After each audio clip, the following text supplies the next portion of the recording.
If you want to learn 5 creative ways to sidechain your kick and your bass, then be sure to check out this video. I go over some of the common methods and some not so common methods that are tricks of mine. Stay tuned. Hello everyone, and welcome to Distinct Mastering. My name is Freddie. I'm a mastering engineer, producer, DJ, and president of Sleeping Giant Music. For over 2 decades, I've helped artists grow their careers, and now I'm here to help you with your music production skills. If you'd like a free stereo mastered sample from me, check the link below in my description. Now let's talk about 5 creative ways to sidechain your kick and your bass. Okay guys, so what is sidechaining? Sidechaining is a production technique used in many genres of music that allows a trigger to trigger an effect on another track. So what does that mean? Well, there's many uses for it, but for example, in today's example, I'm going to show you different ways of how to use a trigger to sidechain to your bass. Now these days there's lots of ways to do sidechains. You don't just have to use the old school trigger method.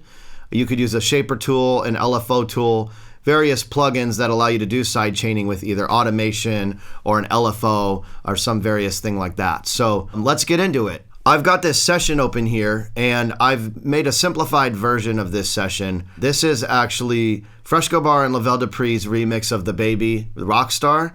And I've got rid of most all of the tracks and returns and effects and things. What I did is I left the sidechain trigger, the kick drum. I have the bass line, and I made a bunch of the same bass line here so I could show you different forms of sidechain. And then I just threw all the drums into this bus here. So let me go ahead and play you this real quick. This is with the original bass with the sidechain on.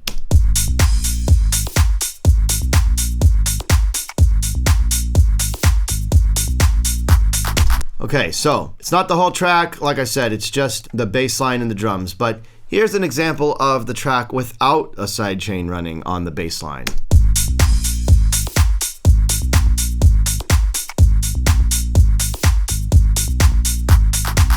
Okay, and it may be subtle. You might not be able to hear it very well, but it's there. So let's turn off all these drums. I'm going to give you, once again, without.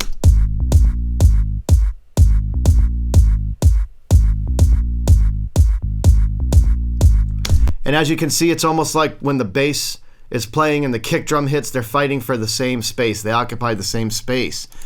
So with the sidechain,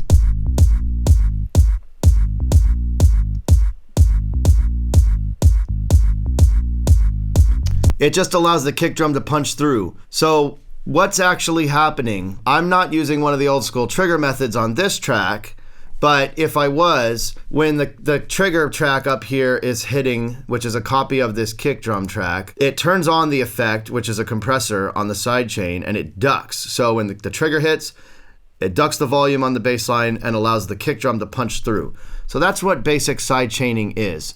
So let's get into some examples. The old school method would be to, this is with an Ableton compressor, turn on the sidechain, pick the audio from my sidechain trigger, and as you can see the sidechain is triggering every time the sidechain is hitting. And once again, off, you can really hear that. Now you can shape the sidechain with the attack and the release. If you want it to stay longer, you can push it out. If you want it to come in shorter, you can push the attack up. You can control the amount of the sidechain here with the threshold. And you can do this with any compressor that accepts an external input. So I'm using the stock compressor to show you how to do it with a stock Ableton compressor. Here it is with the FabFilter Pro C2. Here you would just open up your sidechain, hit external, and make sure you've got your sidechain track selected here. And as you can see, it's doing the same thing. So I've set these up to be pretty close to being very similar as far as the sidechain is concerned. You can see that they react differently. This one has much more release on it, but that's the beauty of trying different compressors when you're using a sidechain trigger. So let's get into the next one.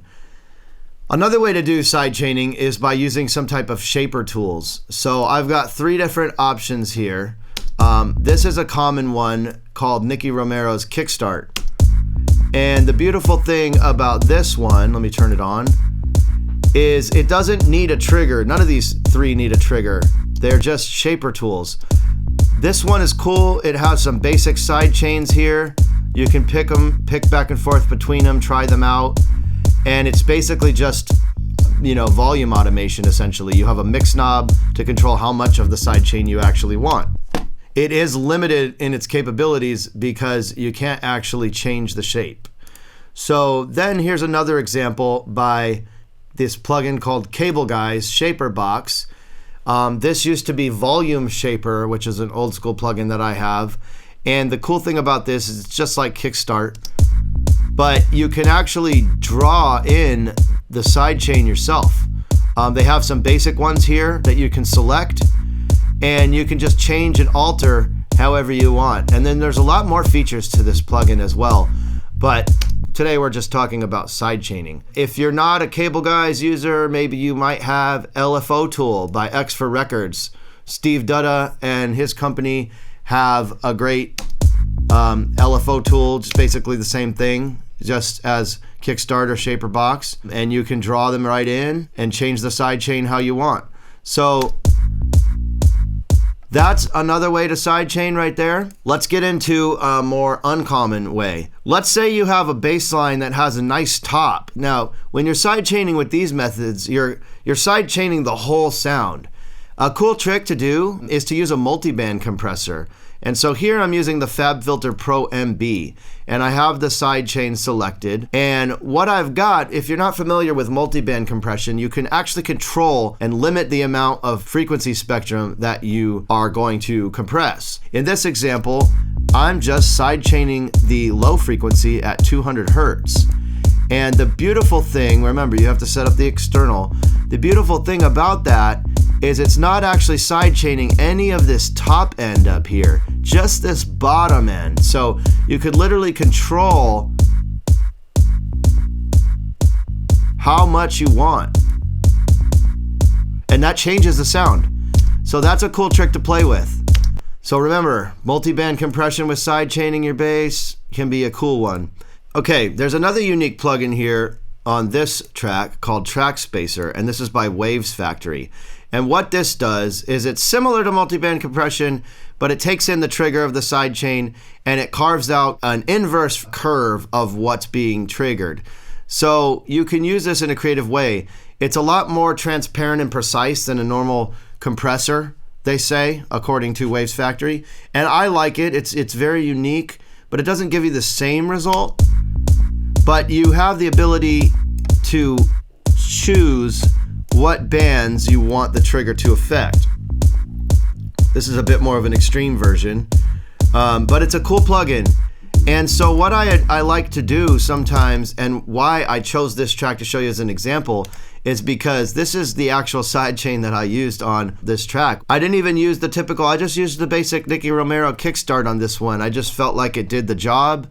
I used the nice and tight at 85%. And then I used a combination of this and the track spacer, and it just sat right to me. So I advise you to try to use some combos if you can. You don't need to combine an LFO tool and a kickstart because they're doing the same thing, but with track spacer here, you could combine and create unique sidechaining tricks that might just get your kick and your bass sitting perfectly right in your mix, which is the trick to dance music. So I'll go ahead and play you this one more time. And unmute this, and that it was the final sidechain for the Freshka Bar and Lavelle Dupree Rockstar remix of The Baby. I hope you enjoyed. Okay, that's 5 creative ways to sidechain your kick and your bass. If you have any questions or want to talk about sidechaining tricks, be sure to drop a comment down below. If we've never worked together before and you'd like a free stereo mastered sample from me, check the link below in my description. Thank you for watching this video. If you enjoyed it, please hit the like button, subscribe to my channel, and the bell notification will keep you up to date. My name is Freddie from Distinct Mastering. Thank you again, and have a good day.